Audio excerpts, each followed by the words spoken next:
News for nation पर आपका स्वागत है और मैं हूं आपके साथ प्रार्थना। बिहार के सियासी गलियारे से ये बड़ी खबर निकलकर सामने आ रही है, जहां पर जेडीयू के वरिष्ठ नेता ने जेडीयू से ही किनारा कर लिया है। जी हां, हम बात कर रहे हैं केसी त्यागी का, जिन्होंने अब सबके सामने आके ये कह दिया है कि उन्होंने अब जेडीयू का साथ छोड़ दिया है।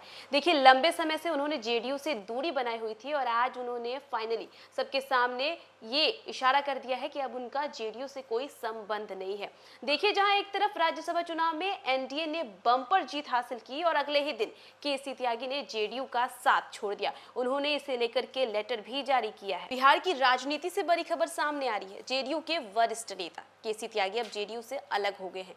केसी त्यागी ने लेटर जारी करके इसकी जानकारी दी।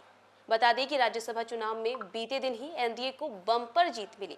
वहीं अगले ही दिन केसी त्यागी ने पार्टी से अलग होने की जानकारी दे दी। केसी त्यागी लंबे समय से जेडीयू से दूरी बनाए हुए थे। पार्टी ने भी उनसे किनारा कर लिया था और उनके बयानों को भी पार्टी की ओर से महत्व नहीं दिया जा रहा था।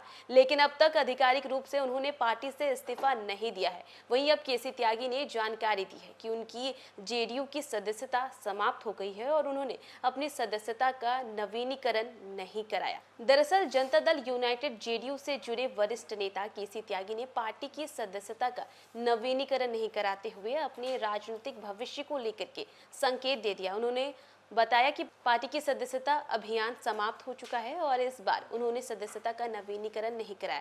केसी त्यागी ने अपने बयान में कहा कि जेडीयू का गठन 30 अक्टूबर 2003 को समता पार्टी और जनता दल के विलय से हुआ था और उस समय जॉर्ज फर्नांडिस पार्टी के अध्यक्ष थे। वे महासचिव के रूप में उनके साथ मिलकर के काम करते थे और इसके अलावा उन्होंने शरद यादव और नीतीश कुमार के जेडीयू अध्यक्ष रहते हुए भी पार्टी में महत्वपूर्ण जिम्मेदारियां निभाई।